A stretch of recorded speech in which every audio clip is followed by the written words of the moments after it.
காஞ்சிபுரம் மாவட்டம் பொன்னியம்மன் பட்டறை அருகே சாலையோரம் நின்று கொண்டிருந்த லாரி மீது தனியார் பேருந்து மோதி விபத்துக்குள்ளானதில் 3 பெண்கள் உட்பட 13 பேர் காயமடைந்தனர். லேசான காயமடைந்தவர்கள் காஞ்சிபுரம் அரசு மருத்துவமனையிலும், பலத்த காயமடைந்தவர்கள் மேல் சிகிச்சைக்காக செங்கல்பட்டு, சென்னை அரசு மருத்துவமனைகளிலும் அனுமதிக்கப்பட்டுள்ளனர்.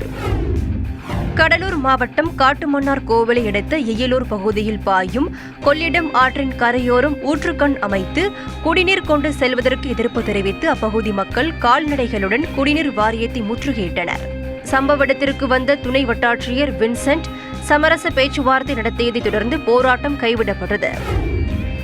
தமிழகத்தில் மதுவிலக்கு உள்ளிட்ட பல்வேறு கோரிக்கைகளை வலியுறுத்தி மக்கள் செல்போன் டவரில் ஏறி போராடி வரும் நிலையில் கிருஷ்ணகிரி KRP அணை பகுதியில் குரங்கு ஒன்று 200 அடி உயர கோபுரத்தில் ஏறி அமர்ந்த சம்பவம் அனைவரையும் வியப்பில் ஆழ்த்தியுள்ளது.